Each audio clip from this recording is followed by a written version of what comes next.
자, 우리 첫 시간입니다.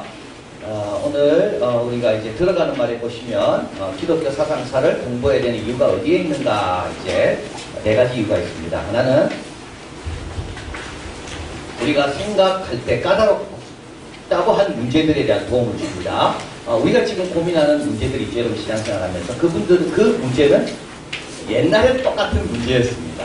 예, 그분들은 옛날에 위대한 사람들은 어떻게 그 문제를 답을 얻었을까. 그래서 이제 우리가 지금 생각하는 여러 가지 질문들이 있을 수 있는데요. 이제 오늘도 몇 가지 그 질문을 우리가 접하게 되는데요. 그 질문들을 고민하고 그리고 또 말씀 안에서 성경의 가르침 안에서 해결한 그런 답들을 우리가 또 발견하게 됩니다.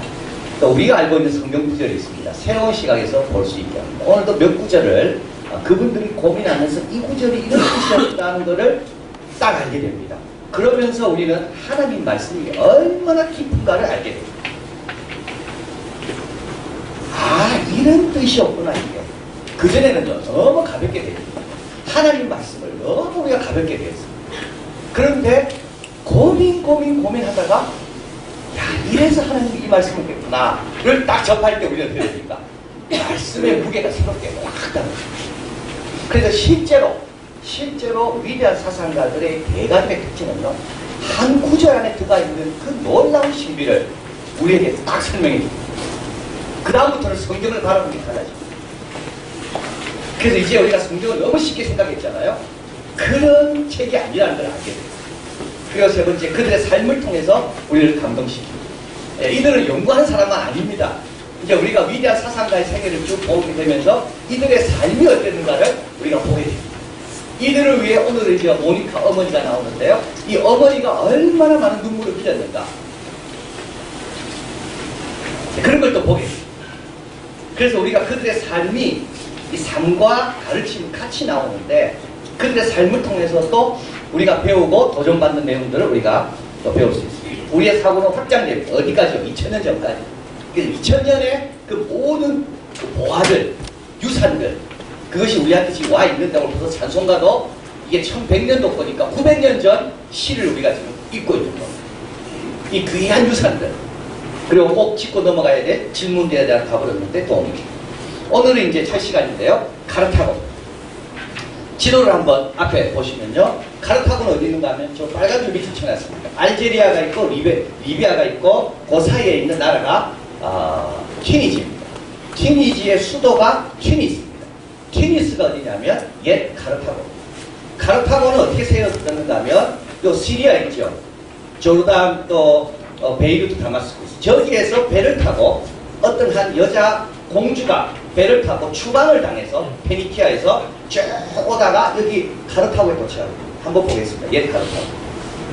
이게 옛 터입니다. 그래서 카르타고에 딱 도착했는데 목 좀 살게 해달라. 그래서 그 여자 공주하고 따라온 사람들하고 사정을 하는 겁니다. 그래서 이 카르타고를 다스리고 있던 왕이 그럼 얼마만큼 땅이 필요하냐. 그러니까 그 공주가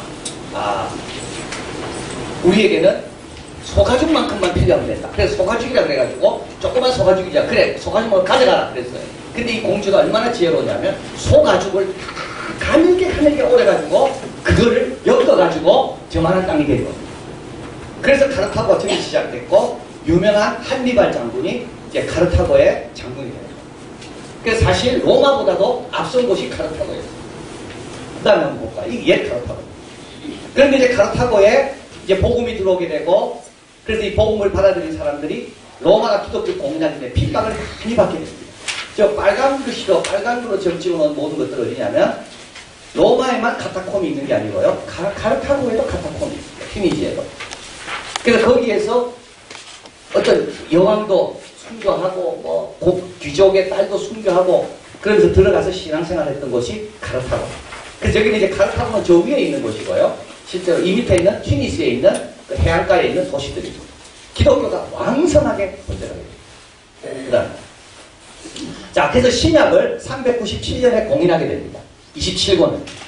그런데 그 신약을 공인하는 회의가 어디서 열렸는가 하면 이 카르타고에서 열렸고요. 이게 지금 그 회의가 열렸던 교회 터입니다.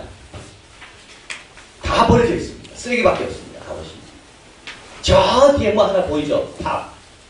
저거는 지금 쫓겨난 벤알리라는 독재한 사람이 이쪽 지역에 기독교의 어떤 유산이 있다는 걸 알고 그 위에다가 모스크를 세운 거예요. 모스크는 엄청나게 대단합니다. 그리고 이쪽은 다 바닷가고요. 그런데 여기에는 뭐냐면 교회 대표들이 모여가지고 신약 성경을 27권을 정경하는 곳이 바로 이곳에 있어요. 근데 아무도 표시판도 없고 찾아오는 사람도 없고 아무도 없습니다. 혹시 여러분이 갑자기 하나님께서 복권을 당첨시켜서 10억 정도 받았다면 여기 가셔가지고 울타리도 치고 설명도 하고 잔디도 깎고 말림도 세우고 그러면 참 좋겠습니다. 그 다음 이제 다른 면에서 보면 얼마나 컸는지 모릅니다. 교회가 이게 예터입니다. 얼마나 컸는지. 자, 그래서 이제 오늘은 이 카르타고의 세 신학자를 보는데요. 이제 터툴리안이고 그리고 이제는 키프리안이고 그 다음에 이제 감동의 도가니 어거스틴. 자, 첫 번째 보면 터툴리안은 160년입니다. 160년에서 225년까지고 삼위일체라는 신학 용어를 처음으로 사용한 사람입니다. 트리니티라는 말이에요. 성경에 있었지만 이걸 어떤 용어로 써야 될지 성부, 성자, 성령 하나님이 하나라는 걸 알았지만 이거를 어떤 단어로 써야 될지를 몰랐습니다. 그런데 이 터툴리안이라는 사람이 이거는 삼위일체라고 말하자. 그래서 이 삼위일체라는 이 단어를 만들어낸 사람이 터툴리안입니다. 라틴 신학의 아버지고 서방 신학의 출발이고요. 카르타고 비기독교 가정에서 태어났고 이때는 로마의 지배를 받고 있었기 때문에 로마 백부장의 아들이었습니다. 법률을 공부하여 변호사가 되었고 그런데 순교자들이 신앙이 지키는 모습을 보고 감동을 받아가지고 이 사람이 기독교를 된 겁니다. 아프리카 제1의 이건 아프리카입니다. 카르타고는요. 튀니시아는 아프리카 북쪽이죠. 아랍의 봄은 북쪽 아프리카고요. 키프리안에게 영향을 주었고 순교자들의 피는 교회의 씨앗이 된다. 그래서 순교자들이 많이 죽어갈 때 오히려 이것은 교회의 씨앗이다. 박해는 그리스도인의 무죄를 변증한다.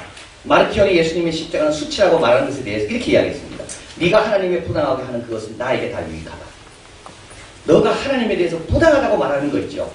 사람들은 하나님이 왜 저럴까 이야기하고 내가 하나님에 대해서 이해가 안 되는 모든 것들은 뭐라고요? 나에게 다 유익한 거다. 하나님의 아들이 죽으셨다는 것은 어리석은 일이기 때문에 나는 믿는다. 부활이 불가능하기 때문에 나는 믿는다. 만약에 부활이 사실이 아니었다면 불가능한 걸 왜 적어놨겠습니까? 그러니까 이게 성경을 볼 때요. 성경에 예수님이 육신을 입었다는 게 이해가 안 되잖아요. 그러면 사실인 거예요. 왜냐하면 사실이기 때문에 그렇죠. 인간의 이해를 동의를 구할 필요가 없는 거예요. 왜냐하면 사실이니까. 그래서 이 사람은 모순이기 때문에 믿는다고 그랬어요. 예수님께서 세례요한에 세례받은 거 있습니다. 이거 지우고 싶습니다. 왜냐하면 한 인간에게 하나님이 세례받은 거거든요. 근데 이걸 다 기록해놨습니다. 초대교회 성도들은 지우고 싶었습니다. 근데 하나님은 기록해요. 왜요? 사실이니까. 그래서 여러분 성경을 읽다가 말이 안 되는 거 있죠. 그거 실수 어떻게 됩니까? 사실입니다. 터틀리안. 진정한 기독교가 뭔가 이때는 이제 기독교가 막 150년, 60년밖에 안 됐으니까 사도 요한이 이제 순교한 지 한 50년밖에 안 됐습니다. 교회는 막 번제각이 있고 각자마다 은혜 받았다고 성령 받았다고 막 예언한 사람이 있고 자 그래서 어느 가르침이 진짜냐 아닌지에 대해서 점검할 필요가 있습니다. 이 정격이 되지 않았죠. 한 120년 뒤에 신약 성경이 정교가 되니까 그러면 어떤 가르침이 진짜 가르침인가 그걸 기준을 정해야 되는데 그게 세 가지였다는 겁니다. 첫째는 거룩한 책입니다. 그리스도에 의해서 사도들이 적은 책. 사도들에 의해서 세운 교회들에게 전수된 것. 그래서 구약도 포함되면서 거룩한 책에 있는 내용과 같은가를 봤습니다. 두 번째는 신앙의 규범이 있었어요. 진리의 규범. 이거는 설교의 정수라고 하는데요. 이거는 세례받을 때 문답했던 게 있습니다. 예수님은 누구시냐? 베드로가 묻잖아요. 이때 베드로가 주는 그리스도의 살아계신 하나님의 아들입니다. 이거는 모든 교회들마다 세례받을 때 묻었던 질문입니다. 그래서 이걸 갖다 신조라 그러고 어떻게 보면 이걸 갖다가 전승이라 그러는데요. 요약해놓은 모든 교회들마다 적용해야 하는 요약해놓은 그런 신앙 고백문이었습니다. 그게 두 번째 기준입니다. 세 번째 너무나 중요합니다. 사도들이 세우고 가르친 교회 성직자들이 연속성을 갖는 기관과 목회자들입니다. 자 그래서 디모데입니다. 바울부터 배웠죠. 디모데로부터 배웠어. 저 사람 누구한테 배웠냐면 디모데한테. 디모데는 누구한테 배웠냐? 사도 바울. 이렇게 올라가는 겁니다. 그래서 연속성입니다. 연속성. 그리고 기관과 목회자들, 어느 한 지역 교회 가르침에 대한 의심이 생기면 많은 교회들과의 합치 여부 속에서 진리를 판단해요. 자, 그래서 이한교회가 뭐 이상을 설교하는 겁니다. 그럼 이한교회 교인들이 다른 교회 가서 물어보는 거예요. 뭐 중계동도 가고, 도봉구도 가고, 막 가가지고, 방문은 다 비슷한 걸 가르치는 거예요. 아, 그럼 가르치는 거예요. 터툴리안의 글을 읽으면서 놀라는 게 있습니다. 신약이 정교가 되지 않은데도 불구하고 사도 요한의 글들을 어떻게 이렇게 자주 인용할까? 이 말은 뭐죠? 성경을 돌아가면서 열심히 읽었다는 거. 그러니까 사도 바울이 편지를 쓰면서 이렇게 이야기하잖아요. 너희들이 읽고 다른 사람에게 주고 또 다른 사람 오는 편지도 너희들이 돌아가면서 읽어라. 정말 열심히 읽은 거예요.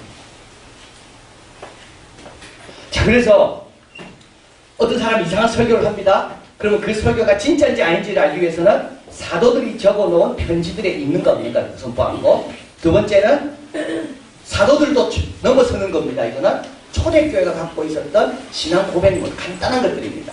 사도신경이 아니고요. 아주 간단한 것과 합치한 걸 보았고, 세 번째는 다른 교회들도 그거를 다 따라하고 있는가를 봤는데, 그 다른 교회는 어떤 교회냐면 사도가 세웠든지 또 안 그러면 사도가 보낸 사람들이 세웠든지 그렇게 해가지고 진리를 지켜나갔습니다. 그게 처음에는 얼마나 어려웠겠어요. 신학교도 없지요. 나중에 김태환 나오죠. 이분은 세례받고 난 다음에 3년인가 있다가 주교가 됩니다. 감독이 돼요. 그러니까 얼마나 뭐가 우왕좌왕 많아져서 뭐 누구라도 나타나가 내가 은혜 받았다 그러고, 그게 저 사람이 은혜 받은 게 맞는가 안 맞는가를 교회는 검증을 해야 돼요. 자, 그래서 이제 터툴리안은 이런 시대 때 이제 이단에 대해서 논문을 썼고요. 자, 그래서 이단에 대한 반박 논술입니다. 이단이 강하다는 사실에 우리가 놀라지 않을 때 비로소 이단은 그 능력을 상실한다. 이단은 사람의 약함을 이용하여 그 힘을 끌어낸다. 참으로 강한 믿음의 사람을 만나면 이단은 아무런 힘도 발휘하지 못한다. 적그리스도인이 행하는 것은 박해보다 더 심각한 형태다. 박해는 뭘 낳는다고요? 순교다. 이단은요, 대기사를 낳아요. 이때 이단들은 고상한 인간적인 언어를 갖고 막, 내일 말씀드리겠지만 포도주를 물로 바꾸려고 그럽니다. 하나님에 대한 진정한 하나님의 가르침을 인간의 언어로 자꾸 타협해 갑니다. 이게 이단이죠. 쉬운 언어로 자꾸 바꿉니다. 인간이 이해하기 쉽도록 자꾸 바꿉니다. 근데 거기에 뭐가 들어간다고요? 철학적인 도움을 받아간다. 인간적인 언어와 생각들을 가져온다. 그래서 터툴리안이 유명한 말을 합니다. 예루살렘과 아테네가 무슨 상관이 있는가? 교회와 플라톤 학파의 아카데미, 그리스도인이 이단들과 도대체 무슨 상관이 있는가? 우리의 원리들은 솔로몬의 행각에서 나온 것이다. 그리고 또 이야기합니다. 찾고 두드리고 구하는데 끝이 있다. 항상 찾기만 하는 사람, 나는 참을 수가 없다.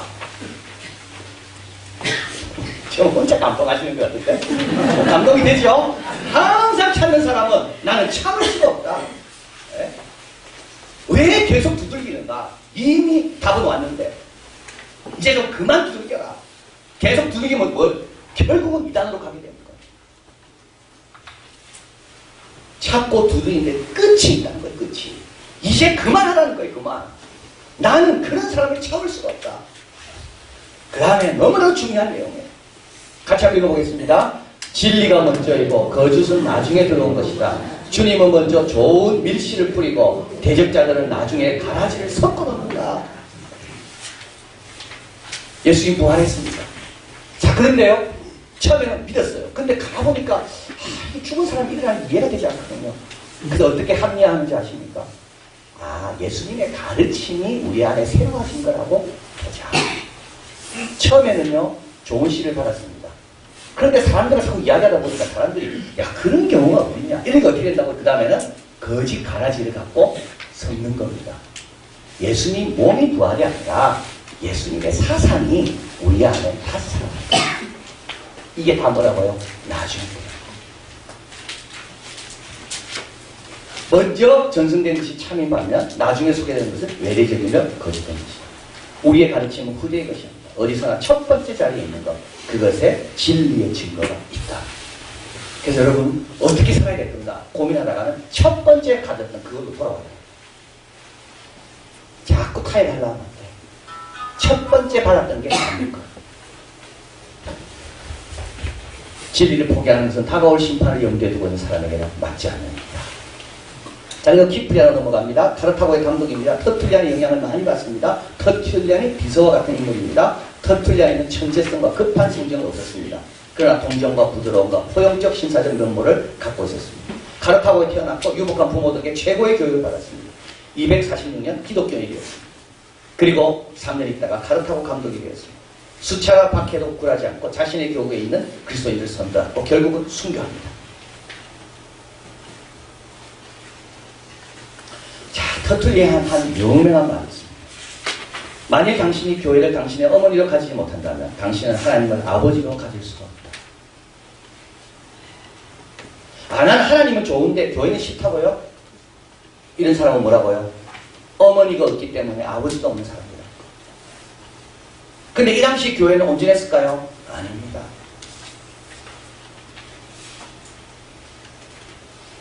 예수님께서 교회는 머리다, 나는 머리고 교회는 몸이라고 했습니다. 예수님 좋다 하면서 예수님 몸을 싫어하는 건 말이 안 된다는 거예요. 당신이 교회를 어머니로 가지지 못한다면, 어머니 부정한 거 많습니다. 어머니의 불만도 많을 수 있어요. 우리 어머니를 볼 때마다 답답함이 너무 많이 있을 수 있어요. 그게 어머니예요. 당신은 하나님을 아버지로 가질 수 없다. 당신이 만일 노아의 방주 밖으로 탈출할 수 있다면 당신은 교회 밖으로 탈출할 수 있을 것이다. 방주 안의 생활은 절대 편하지 않습니다. 그러나 방주 밖은요, 미생에서 그렇게 이야기합니다. 직장에서는 전쟁입니다. 직장 밖은요,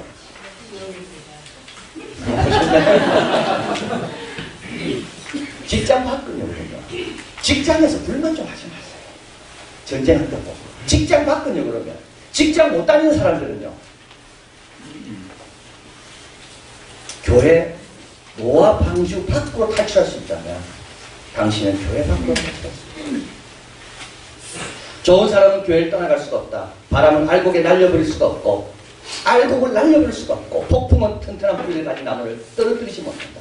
폭풍에 의해서 날리는 것은 텅 빈 죽정이들이고, 태풍에서 넘어지는 약한 나무들입니다. 자, 이제는 어거스틴입니다.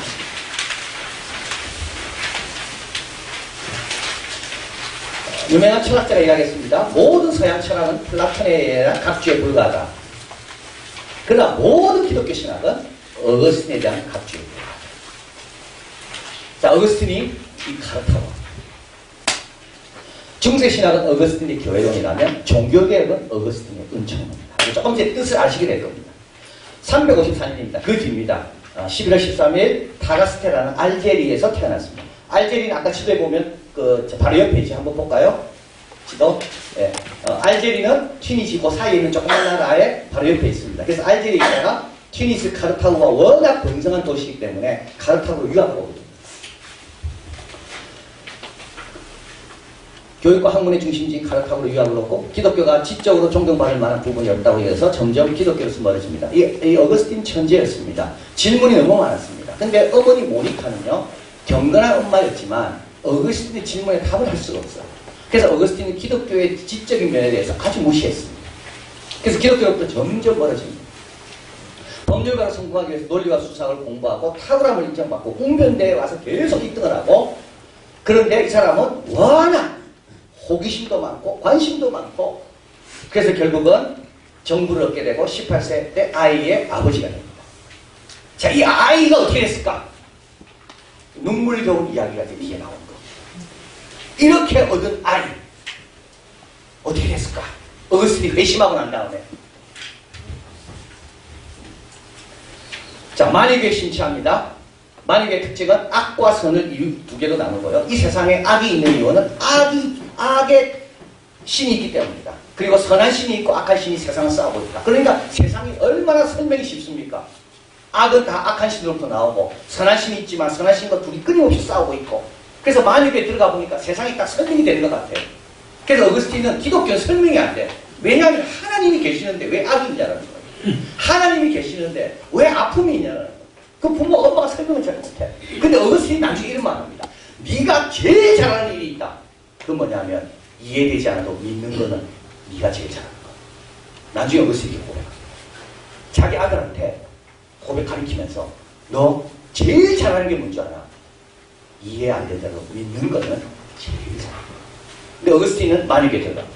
그리고 만유의 신치에서 어머니의 걱정을 덮어가요. 383년 더 타락한 곳인 로마로 건너갑니다. 친구를 전송하러 간다는 말을 남기고 정부와 함께. 이 정부는 거버먼트가 아닙니다. 정부와 함께 로마로 건너갑니다. 자, 어거스틴이 건너갔던 그 자리를 보시겠습니다. 여기가 키프리안 기념 설교단인 곳입니다. 아까는 터툴리안이죠. 터툴리안이 비서였다가 키프리안이 설교했던 곳입니다. 근데 이렇게 요거밖에 안 남아있어요, 여기 가도. 근데 여기 바다가 보이죠. 그래서 어거스틴이 엄마에게, 엄마가 차를 타고 와서 어거스틴을 너무 염려해가지고 함께 있지 않은데 어거스틴이 이야기합니다. 엄마, 내가 친구가 지금 로마로 가는데 배웅하러 가야 되니까 있으라. 그리고 어거스틴이 이제 엄마가 교회가 있는 동안, 이 기념교회가 있을 때 여기 있는 동안 어거스틴이 저 밑에 내려가서 배를 타고 로마 쪽으로 가는 겁니다. 모니카가 눈물로, 그래서 나중에 보겠지만 나는 로마로, 엄마는 고향으로. 이게 티니스, 가르타고 티니스에 이게 있습니다. 여기가. 근데 여기는 조그맣게 써놨습니다. 키프리안 기념 설교입니다. 자, 그렇게 해서 로마로 갑니다. 근데 로마에 가보니까 밀라노에 만유교회에 유명한 사람이 있다는 걸 듣고 밀라노로 가게 돼요. 밀라노로 가서 암브로시우스라는 사람의 설교를 듣게 됩니다. 어거스틴은 수사학과 이런 것에 관심이 많았기 때문에 설교 잘하는 사람에 관심이 많아요. 그래서 암브로시우스의 설교를 들어갑니다. 왜냐하면 내용보다는 저 사람은 어떻게 남을 설득할까? 근데 거기에 점점 빠져들어요. 자, 어거스틴은 청년 이렇게 소개합니다. 소위 학예라는 것으로 종교라는 이름의 거울로 숨어서 갖가지 욕정에 속고 속이며 홀리고 홀리면서 살았습니다. 극장의 박수같이 시문의 백일장, 불꽃의 영광까지 무대 벽면, 절제 없는 탐욕에 치달으며 살았습니다. 하나님께서 그 영혼을 꺼내주셨는데 이제 어거스틴이 이제 자기 고백록에 자기 컨페션입니다. 자기 고백록. 자기 엄마 이야기를 많이 합니다. 이렇게 말합니다. 당신께 충성 때 내 어머니가 초상난집 어미들이 우는 것보다 더 애절하게 하나님께 부르짖었기 때문에 내가 하나님부터 구원을 얻었습니다. 당신은 우리들 하나하나를 오직 한 사람뿐인 양 사랑하시고 우리 모두를 한 사람처럼 사랑하시는다. 이런 고백을 할 수 있었던 이유는 어머니의 기도에 대해서 이야기하면서 이렇게 고백합니다. 어머니가 꿈을 꿉니다. 어거스틴 떠나기 전입니다. 어거스틴이 계속 생각만 하고 토론만 하고 논쟁만 즐기고 그리고 또 그런 것을 좋아하는 사람들이 어거스틴을 후원하니까 생활은 편안하고 그러나 하나님과는 전혀 상관없이 타락된 삶을 삽니다. 이때 엄마가 꿈을 꿉니다. 내가 놀라운 분과 함께하는 것을 보았다. 네가 어거스틴이 비웃으면서 그 높은 분이 있는 곳에 내가 있을 것이라고 기대하지 마십시오. 이때 어머니가 말합니다. 야, 니 착각하지 마라. 그가 있는 곳에 네가 있는 것이 아니야. 네가 있는 그곳에 그가 있다는 거야. 야, 참. 어거스틴은요, 엄마가 자기가 하나님과 있다는 걸 보고 야, 엄마 내가 그 높은 데 가서 그런 생각하지 마. 근데 엄마는 뭐라고요? 하나님이 이 때문에 낮아져서 네 있는 곳에 있다는 거야. 그리고 나서도요, 어거스틴은요, 9년 동안 엄마한테 힘들게 합니다. 어머니는 장차 보실 날에 일찍 보았나이다. 그러나 꿈을 뒤에도 9년이라는 세월을 어머니 모니카는 눈물로 보내야 했습니다. 그뒤 9년 지나서 어거스틴 주님의 음성을 듣고 회개합니다. 키프리안 기념하는 교회 연습장에 머물면서 다음과 같이 몰래 어머니를 떠납니다. 어거스틴 말합니다. 이렇게 나는 어머니를 살렸다. 그토록 훌륭하신 어머니를 이렇게 해서 어머니는 고향으로 나는 로마로 갔다. 모니카는 어거스틴이 회심하고 세례받는 그 해 죽습니다. 그때 어거스틴이 웁니다. 이때 많은 사람들이 그랬겠죠. 아니 부활을 믿는 사람이 왜 웃는가? 이때 어거스틴이 말합니다. 내 눈앞에서 세상을 떠나신 어머니를 위해 내가 잠깐 울었던 것을 잘못이라 생각하여 나를 비웃지는 마십시오. 어머니는 내가 항상 하나님 앞에 살고 나를 위해 얼마나 오랫동안 우셨습니까? 내가 항상 하나님 앞에 살더라도 나를 위해 얼마나 오랫동안 부셨습니까? 그토록 훌륭하신 어머니를 나는 속이고, 이렇게 해서 어머니는 고향으로, 나는 로마로. 어머니가 돌아갔을 때 어거스틴은 나를 위해 그토록 많은 우신 분을 위해서 내가 웃는 것에 대해서 나를 비웃지 마. 자, 마니교의 소개를 알고 밀라노로 갑니다. 근데 마니교의 유명한 선생을 만났는데요, 어거스틴이 하는 질문에 답을 못하는 겁니다. 어거스틴이 너무 실망합니다. 자기가 가졌던 그런 모든 질문들을 그 사람이 답해줄 줄 알고 밀라노로 갔는데 아무 답을 못하는 거예요.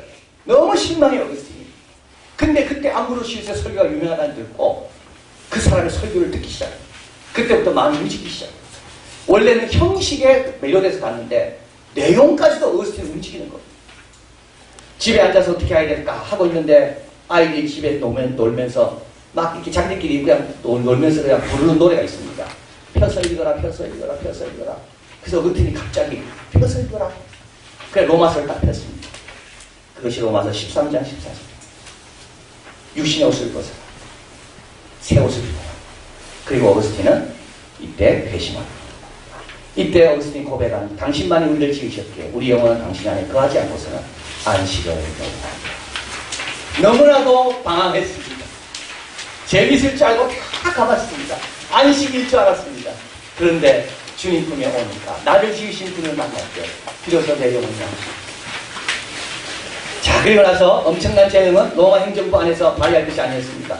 복음사역에 집중한 많은 이단과의 논쟁, 정치 하나에 대한 기독교인들의 반응에 대해서 놀라운 글을 썼습니다. 자, 창조론입니다. 그가 빠졌던 마니교, 세상은 악과 선의 싸움이라는 것에 대한 교리를 반박하는 하나님 모든 걸 창조하신 분이라는 것을 이는 증거합니다. 그리고 악은 하나님이 창조하신 것이 아니라 선의 왜곡이다. 놀라운 것을 어거스틴이 우리에게 해결해 주었습니다. 하나님은 선하게 창조했지만 그 선한 걸 갖고 어떻게 한다고 인간이요? 잘못 사용할 때 뭐가 된다고요? 악이에요. 건강한 걸 잘못 사용하면 뭡니까? 폭력이 됩니다. 부강한 걸 잘못 사용하면 어떻게 됩니까? 착취가 됩니다. 모든 악은이 어디서 나온다고요? 사실적 선으로. 성이 없는 사람은요, 악을 행할 수가 없습니다. 힘이 없는 사람은 남을 칠 수가 없습니다. 똑똑하지 않은 사람은요, 남을 속이지 않습니다. 약한 사람은요, 남을 괴롭히지 않습니다. 그래서 어거스틴은 악은 뭘까? 악은 선의 왜곡이다. 하나님은 그래서 이제 자유의지가 굉장히 중요한 질문입니다. 아니, 자유의지를 줬기 때문에 죄 지은 거 아니에요? 그러면 자유의지를 주시지 말지. 그래서 그 제자가 질문합니다. 아니, 하나님이 죄 지을 줄 알았다면 왜 자유의지를 줬냐고. 어거스틴이 이렇게 이야기합니다. 하나님은 그거 없이는 인간이 제대로 살 수 없는 그걸 주신 거다. 그러나 인간이 그걸 잘못 써야겠다. 너 다리 볼래? 너 다리가 있어서 건강한 게 낫냐? 안 그러면 다리 없는 게 낫냐? 다리 있는 게 낫지. 근데 그 다리가 난 찬단 말이야. 그렇다고 다리 만든 분을 네가 탓할 수가 있냐? 있습니까? 없습니까? 없습니다. 하나님께서 인간을 하나님의 형상대로 짓고 자유의지를 주셔서 선을 행하고 하나님을 섬기고 사랑의 방식으로. 근데 인간은 그 자유의지로 하나님을 사랑하고. 그렇다고 그걸 주신 분을 탓할 수 있나요? 탓할 수 없습니다. 다음에 성례론입니다. 히포의 감독이 되어 성도를 섬기게 됩니다. 이때 어거스틴은 로마에 있지 않습니다. 자기 고향으로 돌아갑니다. 알제리로. 그래서 알제리 가서 거기에서 알제리 작은 도시 히포라는 곳에서 이제 목양을 하면서 신학적인 글을 씁니다. 근데 문제가 자꾸 생기는 거예요. 그 문제에 대해서 답을 줘야 돼. 그래서 글들이 나오게 된 겁니다. 도나투스 자는 어떤 사람이냐면 이제 핍박이 왔습니다. 제가 이제 목회자인데요. 그래서 제가 이제 나는 못 믿겠습니다. 너무 핍박이 무서워가지고 돌아갔어요. 근데 핍박이 끝났어요. 이 일을 나는 어떻게 할 거냐 이런 거죠. 그리고 제가 이제 다 세례를 베풀었잖아요. 그러고 나서 내가 나는 너무 핍박이 무섭고 힘들어가지고 난 하나님 모릅니다. 이러고 돌아갔어요. 그럼 그때 세례받는 사람은 어떻게 되냐? 그래서 도나투스 아들은 엄밀해서 다 무효다. 그들이 했던 설교도 무효고 그들이 했던 세례도 무효고 모든 게 무효다. 그들을 다시 받아주도 안 되고. 이때 어거스틴이 말합니다. 그들이 베푼 세례가 무효한 것은 그들의 인격으로 베푼 게 아니라 예수님의 이름으로 베풀었기 때문에 또 세례 받을 필요는 없다.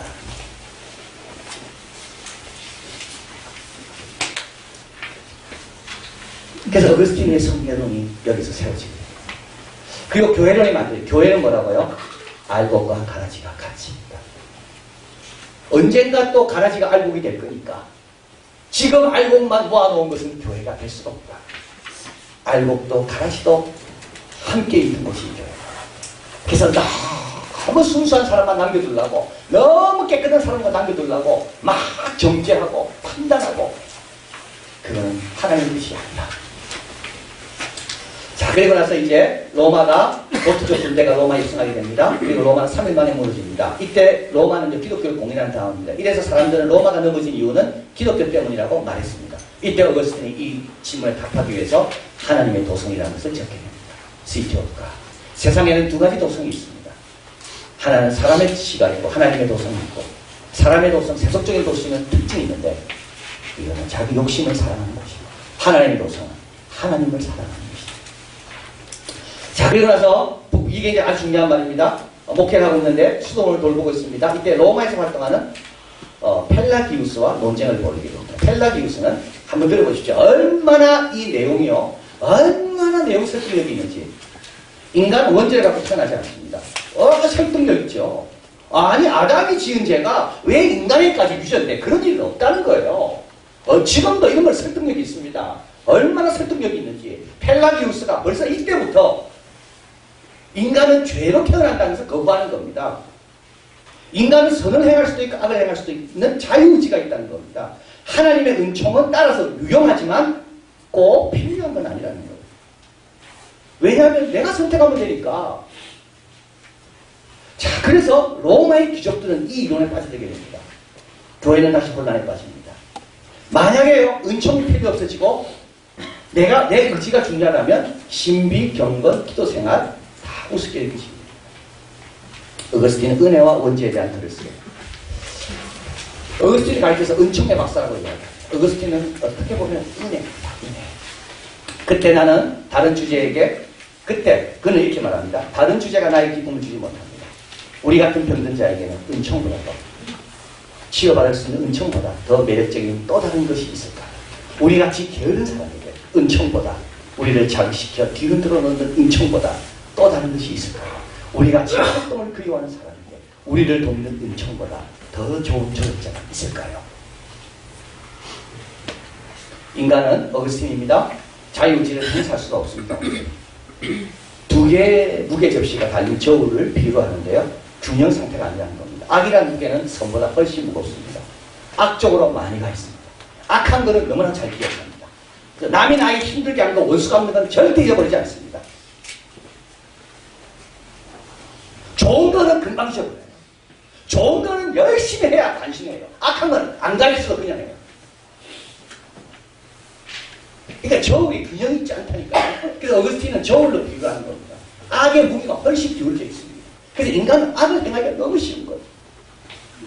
그러니까 펠라기우스가 자유의지가 있어서 자기가 선택하면 되는데 뭐 하나님이 도와야 되고 그런 게 있냐. 어거스틴은 아니다. 인간이 기울어져 있다. 이게 우리에게 죄의 본성 때문에 그렇다.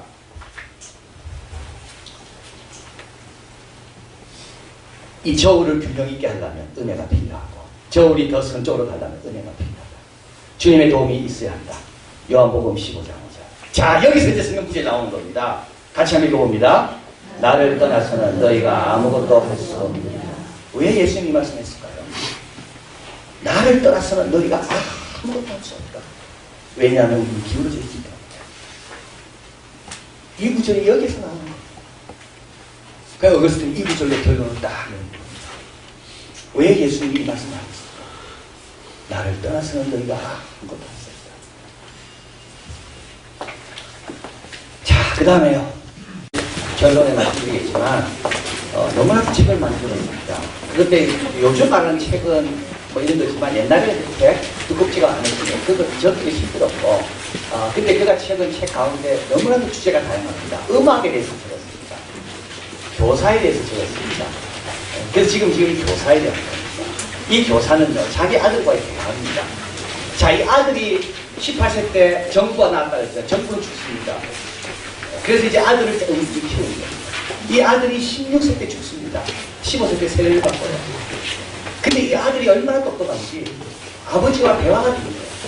그래서 이 교사론이라는 것은 이 아들과 대화한 내용을 적은 거예요. 그 아들이 던진 질문에 아버지가 답을 하면서 야, 너가 어떻게 질문하냐? 기특하다. 아들이 이야기합니다.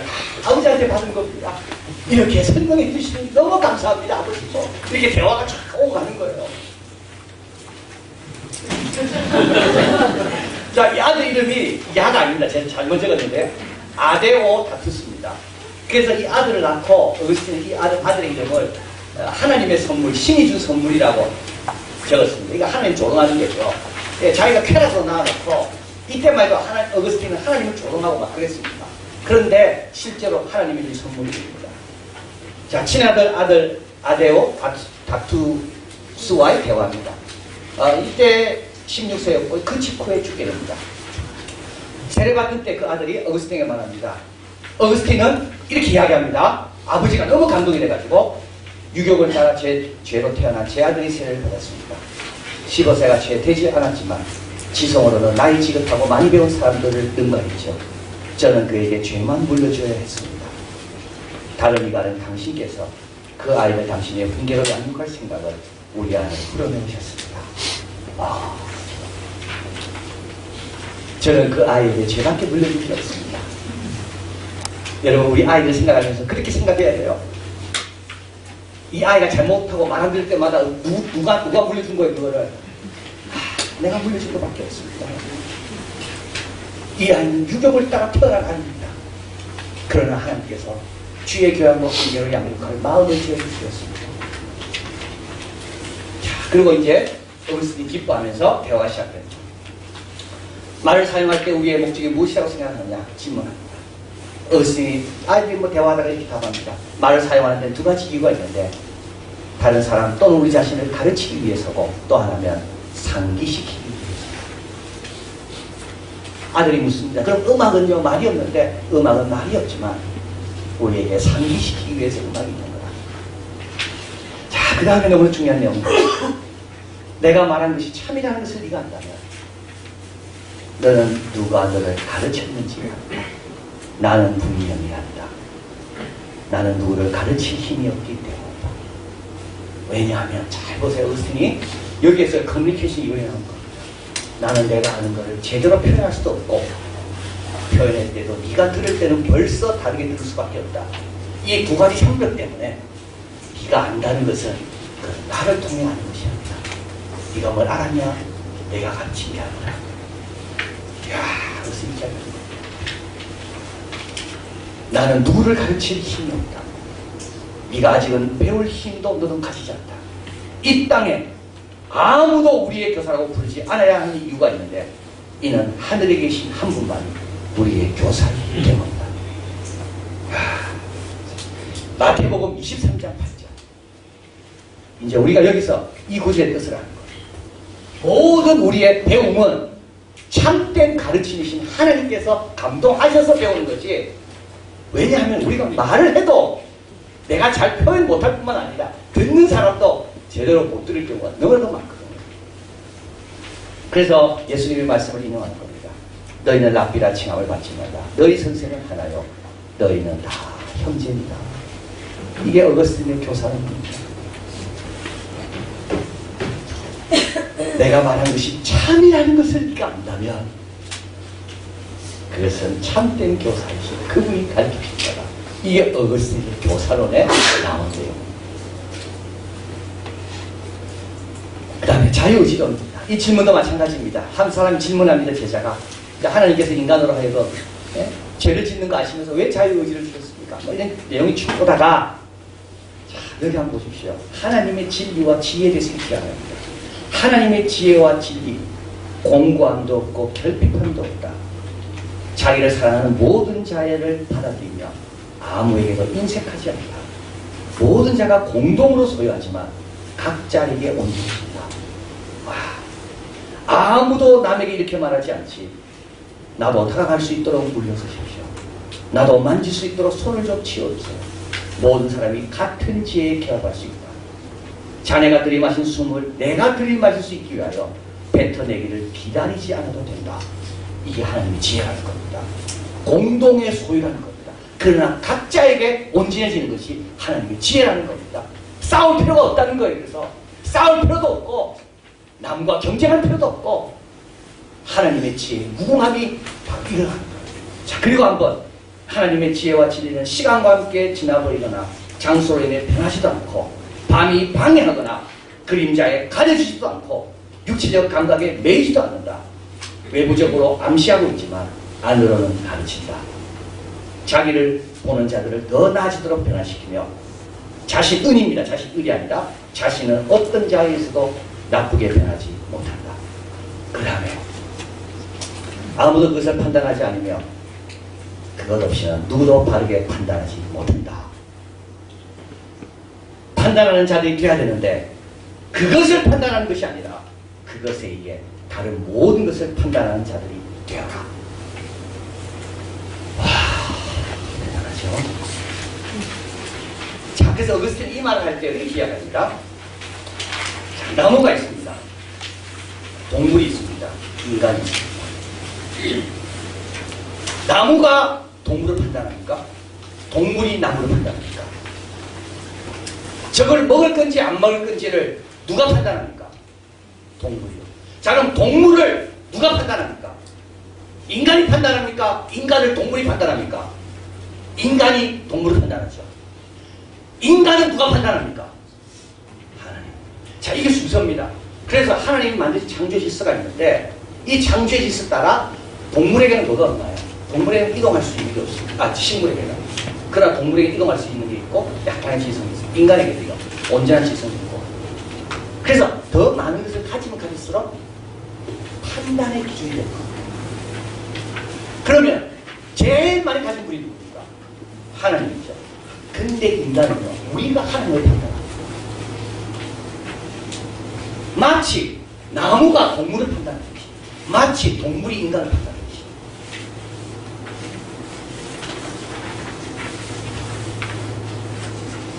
우리는 그래서 고린도에 들어서 보면 우리는 아무도 판단받지 않는 거예요. 우리가 판단하는 거예요. 왜냐하면 우리는 하나님의 말씀과 하나님의 지혜.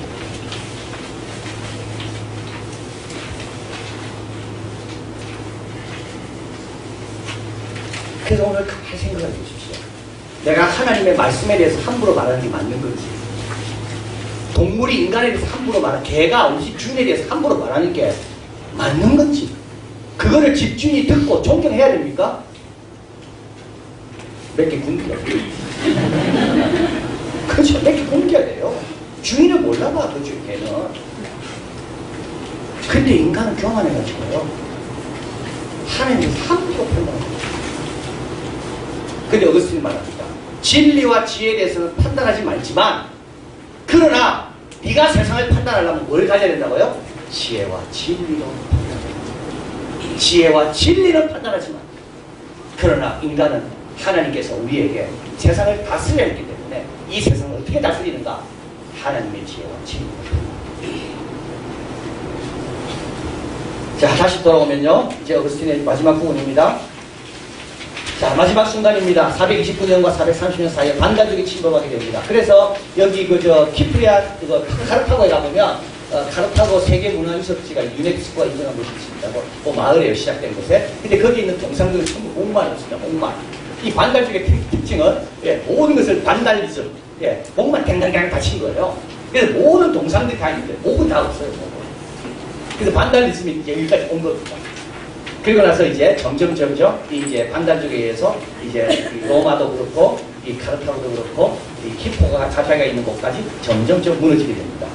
자, 이때 어거스틴은 서재에 파묻혀 살았습니다. 거룩한 성경 속에서 운동하며 보냈습니다. 조그만 문답에 73종 232권의 딱 것으로 책은 이루어져 있습니다. 이 책들을 정리했습니다. 교회에 필요한 것이 될 수 있기를 바라면서 어지러운 세상에서 오아시스를 제공하기 위해 일생 동안 작업한 교회적 규범을 정리했습니다. 430년 8월 어거스틴은 고열로 쓰러집니다. 이때 어거스틴은 도망가지 않습니다. 남이 온다는 걸 알았습니다. 이제 반달족이 침범에 들어와서 이제 이 성을 다 불태우고 어디 죽인다는 걸 알았습니다. 어거스틴은 도망가지 않습니다. 그리고 나서 자기 목양실에 앉습니다. 그리고 참외실을 가져가요. 다윗의 참외실. 그리고 그 참외실을 묵상하다가 그 자리에서 순교합니다. 참외실 중에 하나가 시편 32편입니다. 허물의 사함을 얻고 죄의 다리를 심판하는 자는 복이 있더라. 마음에 간사가 없고 여호와께 정죄를 당치 않는 자는 복이 있더라. 내가 투설지 아니할 때 종신의 마음으로 내 뼈가 쓰라리더라. 내가 이르기를 내 허물을 자복하리라 하고 주께 내 죄를 아뢰고 내 죄악을 숨기지 않았다니 곧 주께서 내 죄악을 사셨나이다. 이로 인하여 무릇 경건한 자는 주를 만날 기회를 가서 주께 기도할지라.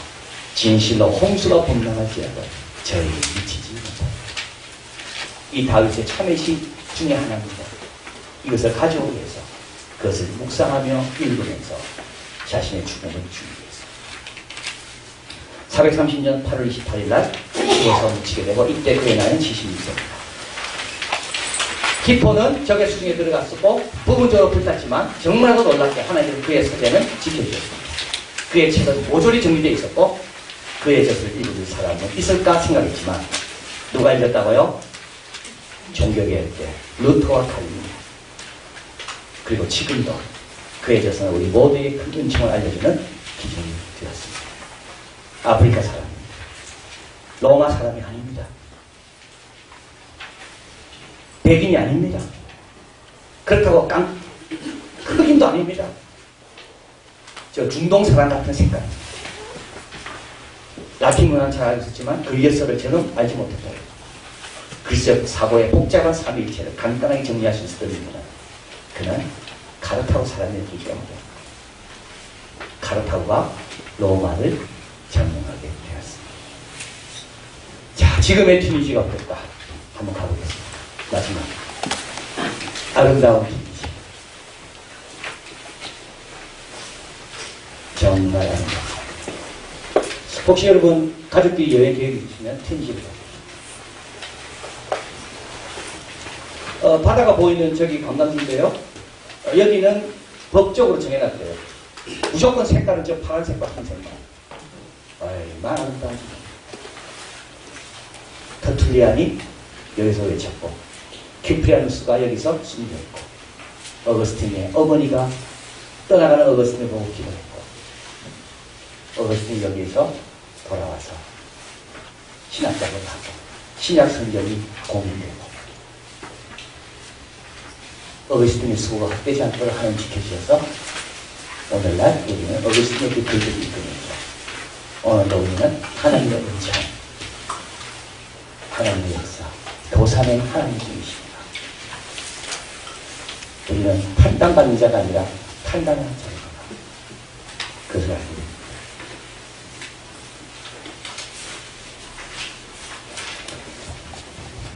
약속대로